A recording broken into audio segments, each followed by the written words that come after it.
Hi, I'm Laura Spence. Welcome to Science Rocks. Science comes alive at one of the largest conferences for teachers. This is NSTA. The National Science Teachers Association holds 3 regional conferences all over the country, and this year, one of them is in Orlando. And one of the major emphasis is on STEM connections, preparing the workforce of tomorrow. There are tons of hands-on breakout sessions and some of the country's most recognized experts on science education. Like Mike DeSpezio, who challenges his audience to learn about the brain through puzzles, illusions, and hands-on activities. I get it. Powerful stuff, kinesthetic learning. In Pinellas County, we have 155 after-school STEM academies. Why, in your opinion, it's so important to start STEM at an early age? Well, you need to develop certain critical thinking skills and the skills about engineering, higher level skills of critical analysis, of creativity, and how do you do something? And really, it's so much richer of a child who comes to you at the younger grades and says, yeah, I want to learn it. And the magic is still there, and they're able to construct skills on which they build further and further upon as they go through the grades and go to higher levels of schooling. As you tour the world and you talk about brain-based learning, what can teachers do with STEM in their classrooms to inspire young learners? I think teachers really need to have kids do hands-on activities to see the practicality of STEM, and really this inspires them to go further, not only in STEM and in math, science, technology, and engineering, but in other areas as well. So we listened to your presentation. You had us do several hands-on activities. What's the message that you want educators to walk out of your presentation with? Well, I really want them to become empowered by using some of the latest brain research and using that research to make themselves better teachers and sharing this. And educators, they're the most noble of all professions. And they pick up the stuff and they're able to use it because they're not doing it for themselves, they're doing it for their kids. Last thing, you talked about being an inventor and having inventiveness built into your curriculum. What can you talk about in terms of enhancing that for teachers? Well, teachers have to offer students an experience which really isn't passive acceptance of fact, but more it's active construction. So they're constructing what they're learning, and then once they construct the basics, we're moving up on a series of thinking skills that they're able to actually eventually create brand new things based upon the base which they've constructed.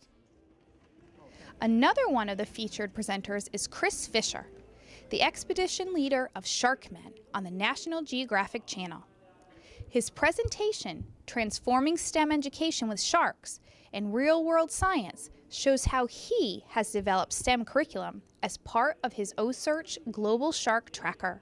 In your line of work, why is it so important to have a great focus on STEM education? Well, really what we began to do and tried to do was create a sustainable path forward for the ocean by solving the life history puzzles of the ocean giants like great white sharks. We lacked the fundamental data to create their future, and there's no future for the ocean. There will be no fish if there's not lots of sharks. They're the balance keepers. And what we found was the more we open sourced that science experiment, the more kids followed along. So we began to open source the live dynamic tracking of our white sharks and our tiger sharks, and the kids began to follow them free on phones and online. And while we had the attention of the students, we learned we could leverage that for a world-class STEM curriculum. And while they followed their favorite sharks, they were learning math and physics and geography and geology and oceanography. So really what we came at this angle from was we have one of the most compelling ocean research projects in history going on right now, solving the puzzle of these giant sharks around the world.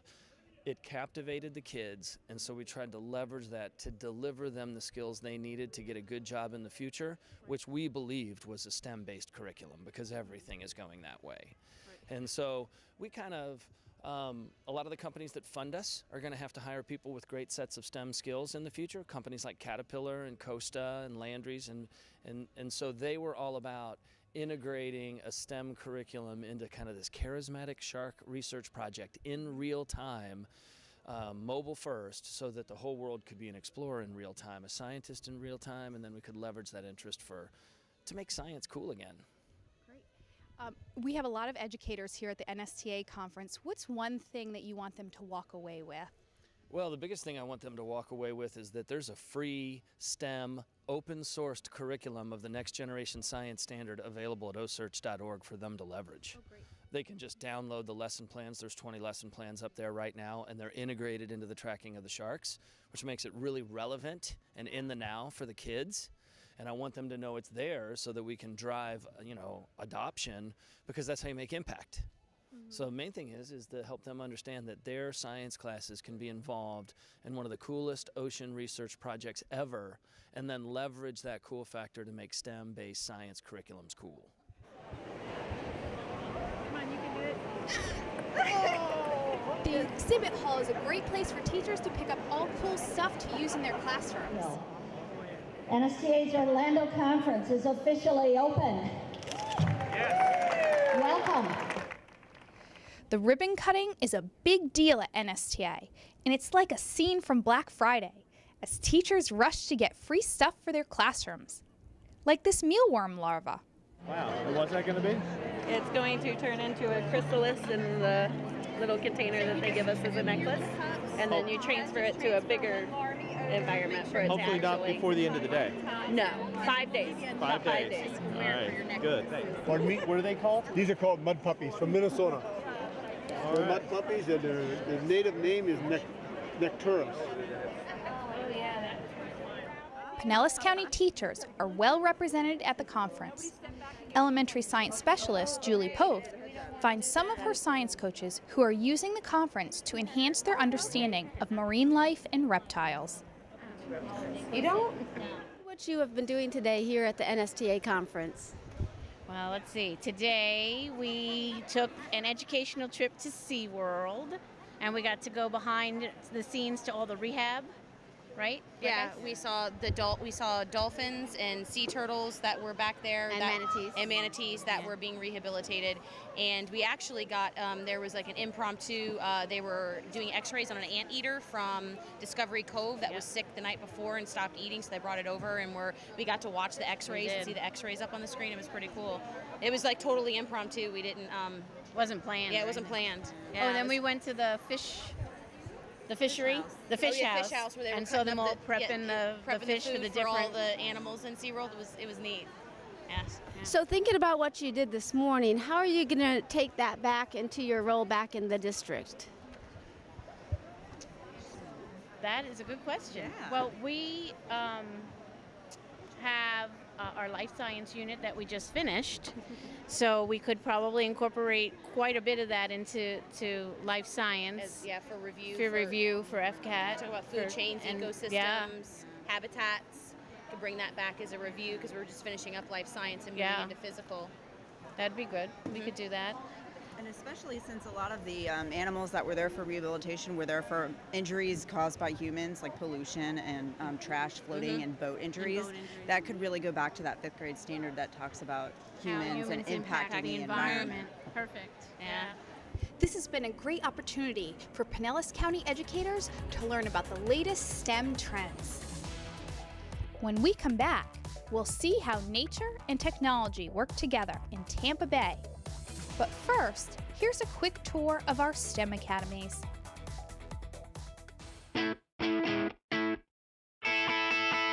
Pinellas County Schools has created the after-school STEM academies to fill a need within our district.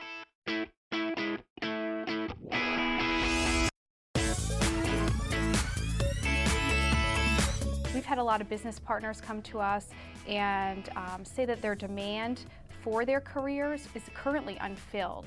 So what we're doing is we're helping to fill that gap by providing Pinellas County students with critical 21st century skills.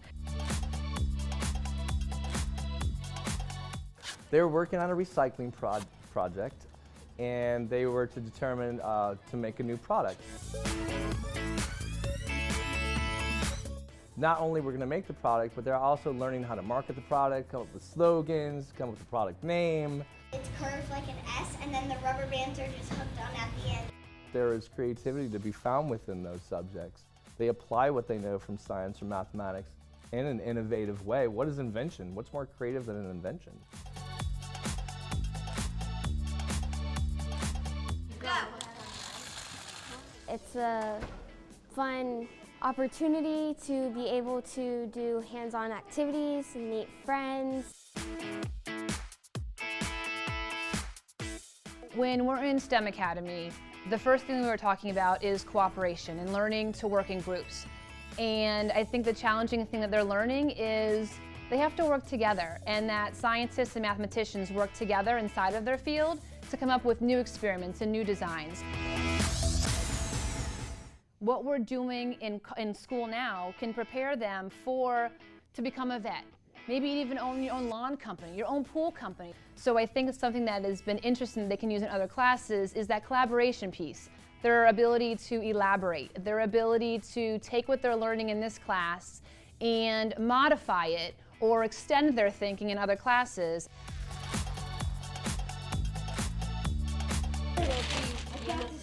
So we're building with Legos, and hopefully eventually some of them decide that they want to go into middle and high school building robots. We will learn how to build like cars, and when we get older, we can maybe do that. And go backwards. When they come here to STEM, they have the opportunity to build those conversations and build that communication and relationship where they can feel comfortable to express their own opinion.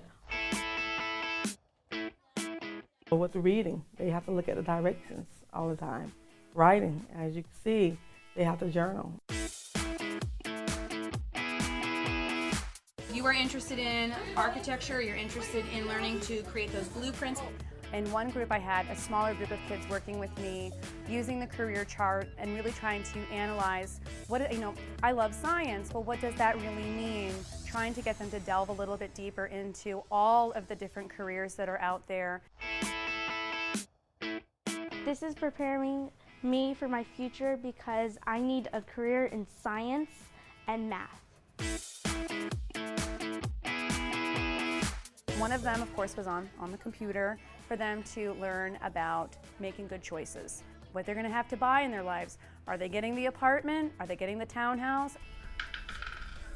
And they actually sit down with a good old-fashioned board game and play together and talk together. This is more geared towards their choices for education and choices that they'll make with their work. It provides them opportunities to start something in elementary school, then continue it into middle school, and we're providing during the day STEM opportunities in our high schools. So it's just not a one-shot deal. What we're building with our hands, we're also putting that same kind of component in their brains that if it's breaking down, if it's not working the way it's supposed to, what can they do to fix it? I think it builds confidence, certainly. So I think the higher rigor of STEM, I think prepares them for a greater success in the future. So they're taking what they learn during the after-school academy and then pairing it with what they're learning during the school day. I decided to join the STEM Academy because I want to know about what different job opportunities there are for my future and what I have to do to get into those opportunities. I think the kids are learning the fun of learning.